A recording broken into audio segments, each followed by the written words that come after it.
Good morning. It's like 5:30 right now. We had a 2.5 hour drive for the tournament, and gotta leave soon. So we're gonna do a little vlog style video, and it's gonna be an early morning.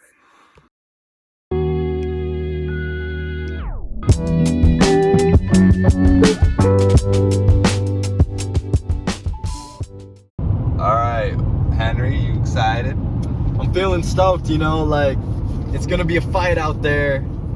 It's gonna be a grind, but this is my time to get my berth. Yes. Now or never. For you, those that don't know, we're looking for Henry to get a berth to the state championship. So was just short at the Green Lake Open a couple weeks ago. I was able to get mine there, but we need to get Henry one. So that's the main reason we're going 2.5 hours to Mount on P. a Saturday. Mount P. We've been driving for probably 2 hours now. It's the most beautiful city. We're driving right now. Look at this, pretty. All right, well, when we get there, we'll see you there. Hello, let's get this thing started. So today we're watching the coverage of my tournament recap, and we're just gonna be going through all the holes. I filmed about half of them on each round, so we should be able to get a good look at every hole. So for the first hole, I was running a little bit late. I lost one of my discs. Still don't have it back, my pink nuke. And I kind of fluffed a zone shot and gave myself a 40-footer on the first hole. And started on 6 and made a par. So I missed the 40-footer and that was all right. So next we go on to hole 7, which is a really short hole. I kind of fluffed my shot, as you can see, and just was not a good shot. I was not happy about it. So I had 60 feet, tried to give it a run, but way too wide and conservative, made a par. Next we get on to hole 3, which is a little par 4. I threw a cap wrap with the little hyzer, put me in a perfect spot, threw a hyzer zone, and then parked put it 20 feet, made the putt, so that was good. So that got me the first birdie of the round. Next, here as we see, hole 9, a little long straight tunnel shot. I threw my purple passion, I lace it actually, but lace it too wide. It was a little bit too much disc. I should have thrown mid there. Gives me 30 feet, and it was kind of an awkward putt. I just kind of short it. I'm not exactly happy about how that putt looked, but yeah. Next we go to 10, which is this dinky little par 4, and I throw my cap wrap too far, which is kind of crazy for that, how overstable that disc is. And then I throw an up shot, gave me a 50-footer actually still for birdie, and then I just overrun the 50-footer and 3-putt, so I made a bogey there. And that was just not good. I was not happy about that. That was a big mistake. So we get to the next hole, hole 11. It's this big spike hyzer hole, as you can see. You can see me kind of chuck it up in the air, and then I just run in after it. I got like just inside the circle, and I cashed it on the right side as a little straddle putt. Straddle putt was feeling good, so that was good to get that birdie. Go to 12 next, and this is a little bit of a spike hyzer hole again, and I kind of just put it to 100 feet in because it's really hard to get to, and throw an up shot, tap in par. So that's pretty easy. And next we get to hole 13, and what you're about to watch on hole 13 is crazy. Luckiest shot. I don't ever watch this. Oh my god. Here it is. Crazy. Super lucky. It gives me about a 30-footer, as you're about to see. I could not believe this shot. I don't even understand if you could see how lucky that was. So lucky. That I think. So I have about 40 feet just outside the circle here. I want to give it a good run because that was such a lucky shot, and this is a really hard hole. So step up to the putt and just a little left side. So no worries, but right. I'll take the par. Good putt. So we get to 12, and it's a little turnover hole, and I almost hit the line. It just kind of flexes out with the passion. It was a good shot. There's some OB on the right, so I played it pretty safe. I was not upset about how I played that hole, and got up and down, kind of almost gave it a little run, and made an easy par on 14.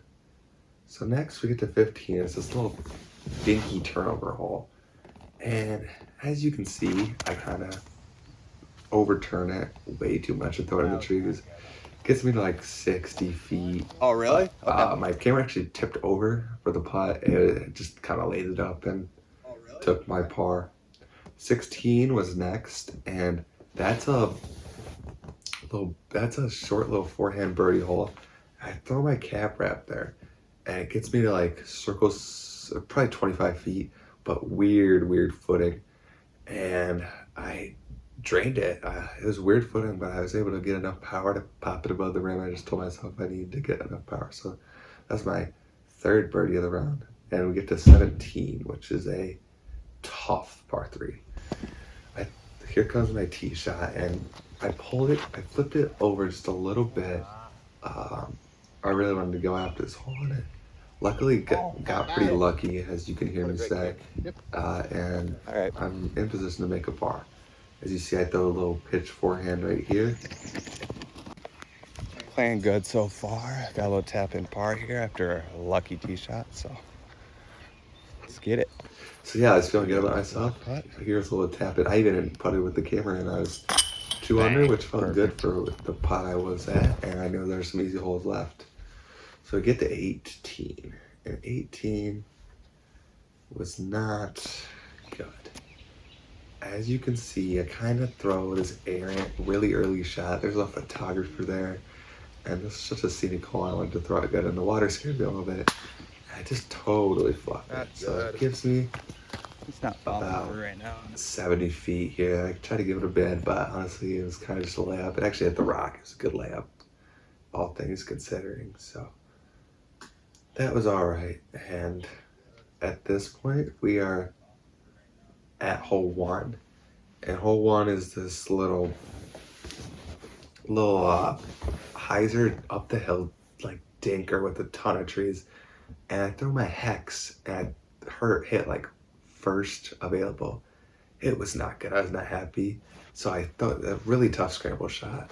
I throw it to about 40 feet, and it's a uphill, and I cash it up for par. So that felt really good to save that par. And then 2 is this another little forehand hole, and I put it to 40 feet, and I just catch the rim. It almost rolls away because this is a little bit uphill, and it got really lucky not to roll away. So another par. I was okay with the 2 pars there, but those are definitely holes. I definitely would want to get one of them, but I was all right with the pars. So next, we get to 3 here.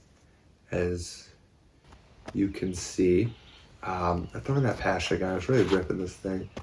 I kind of throw it just a little bit right, but I thought there was a chance to get lucky. And it just kicks right real bad. And I'm in the thick stuff, as you can see, not where you want to be. So I have this tiny little gap, and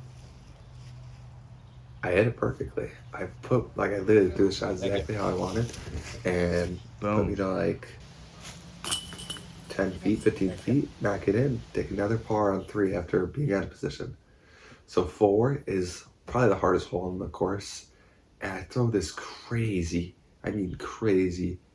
flip up play, and it was so close, and I kick into oblivion.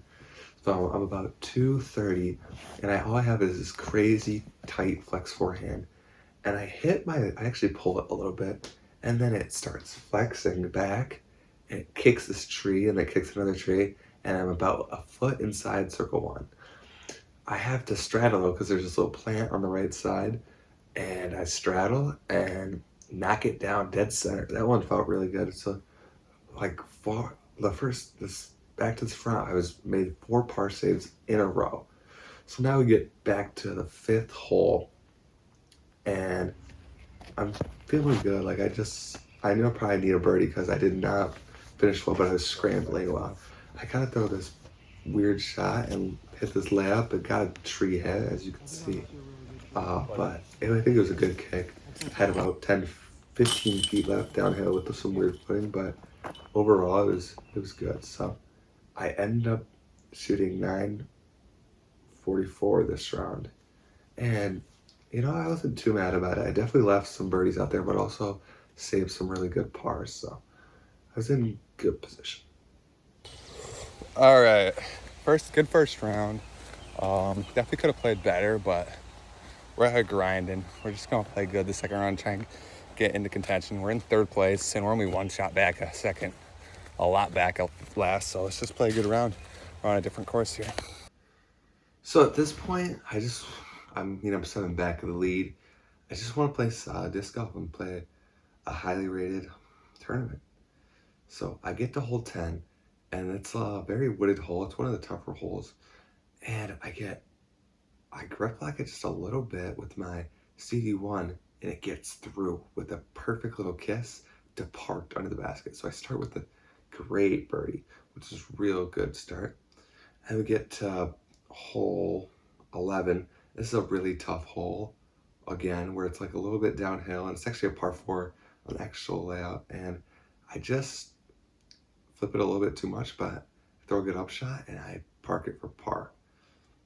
So I get here to hole 12, and this is one of these holes. There's a backstop.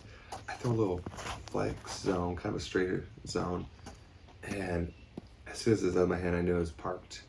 So I knew it was close, and I had an 8-footer left and tapped in birdie, so that was good. So we get to the par 4, and this hole, like, I kind of could not remember it. I just do not. I hyzer bomb this way too much. I got a little scared of the water on the right, and just not a good shot. Hard kick. So then, cut to one of my card mates. He was a really good guy. He said he wanted to be in the video, so here's one of his shots right here, and kind of throws a great shot right there and puts it in a good position. I think he ended up making That's pretty good. So here's my second shot, and I just catch a limb there. It was flipping up with the detour, and it just not caught a limb. So I throw this forehand upshot to try and get up and down. It just catches that tree. There's And I was a little upset, but it was my first bogey of the round, so that was all right. So we get to hole 14, the scenic hole over water, and I just those way too nose up.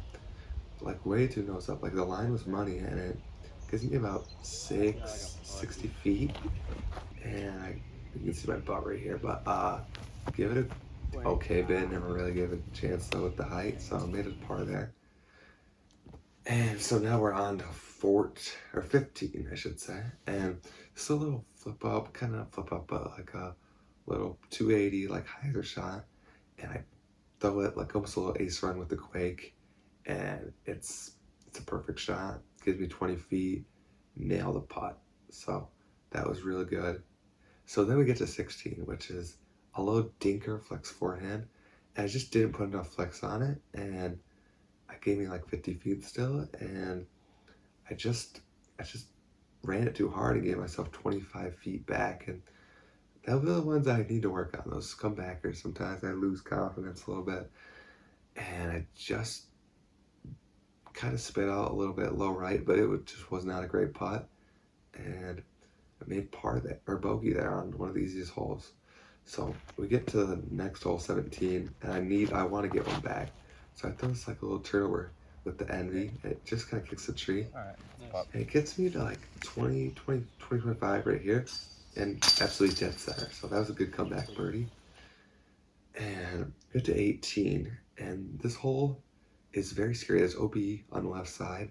So I go a little flippier with my flippy CD1, and I just flip it up a little bit, and it comes right back at the end, and it's absolutely parked. So this is a couple holes in a row where the CD1 is really getting some work in, and I get a tap in birdie on one of the toughest holes. So 2 in a row, so that was good.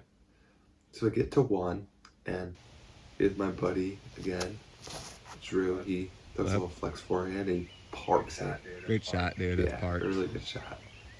So then I throw my CD1 again, flip it up a little bit, and it kind of sides me up the hill. And as you can see, uphill, 25-footer, dead center. So the putt's been really good, and yeah, feels really good. So we're to 2, which is this big turnover hole that I do not like. I threw a glitch to 40 feet.